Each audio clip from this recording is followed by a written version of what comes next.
Je suis venue à Kinshasa pour célébrer la francophonie.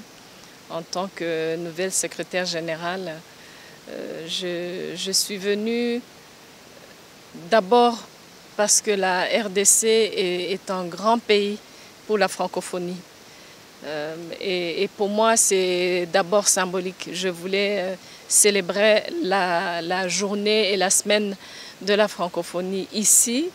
Hier, nous avons eu une multitude d'activités à Paris et à travers l'espace francophone. Et pour moi, ce pays qui est vraiment le cœur de la francophonie, surtout non seulement sur le continent, mais dans tout l'espace francophone, est un pays qui va recevoir toute l'attention de notre organisation. Et nous allons, dans moins d'une semaine, avoir notre premier conseil permanent de la francophonie à Paris avec les représentants des chefs d'État.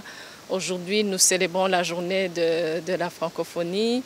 Moi-même, nouvelle secrétaire générale, j'ai été fortement soutenue par la RDC quand je me présentais à ce poste. Je suis votre sœur de la région, donc il fallait absolument qu'en début de mandat, je me rende à Kinshasa et c'est pour cela que je suis là. Sinon, je viens d'apprendre du chef de l'État qui va participer au forum des affaires qui se tiendra à Kigali le 25 et 26 mars. Il va à l'occasion avoir une réunion bilatérale avec le président Kagame. C'est une très bonne chose. Écoutez, la francophonie, comme plusieurs organisations multilatérales, est à un moment où nous devons nous poser certaines questions, notamment la question de comment nous servons les peuples que nous représentons. La francophonie est une organisation à l'origine qui avait cet ADN de solidarité, de dialogue de culture, et ça c'est vraiment important. Mais pour moi, et je l'ai déjà dit, je me répète plusieurs fois, le grand enjeu de notre organisation aujourd'hui, bien sûr au-delà du rayonnement de la langue française, c'est la jeunesse. Parce que nous sommes un bloc maintenant de 88 pays, États et gouvernements, et surtout la composante sud de la francophonie est un espace très jeune. Et donc, tout ce que nous devons faire en tant qu'organisation ne peut pas ne pas se focaliser sur la jeunesse. Et moi, je suis particulièrement convaincue que le domaine du numérique avec la jeunesse est un domaine porteur. C'est un domaine qui va à la fois apporter des gains réels dans le domaine de l'éducation, dans l'utilisation de la langue française, dans la formation à l'entrepreneuriat, dans l'innovation.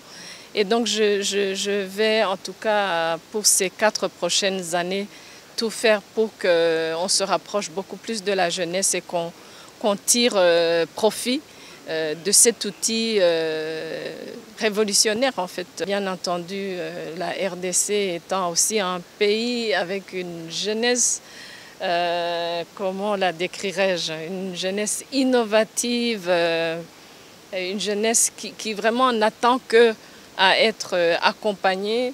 Vous pouvez être sûr que dans le travail qui se fait à la francophonie, la RDC est parmi les pays prioritaires.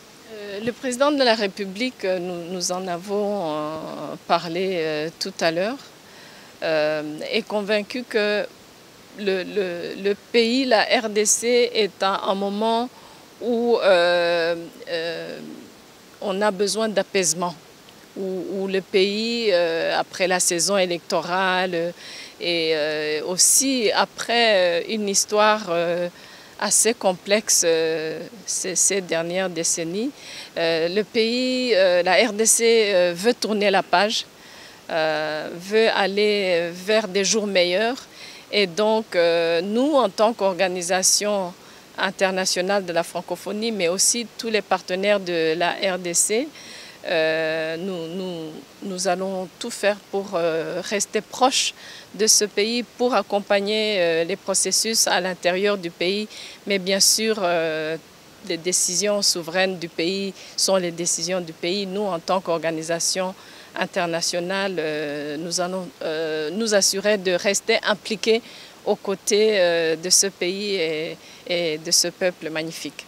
Merci madame.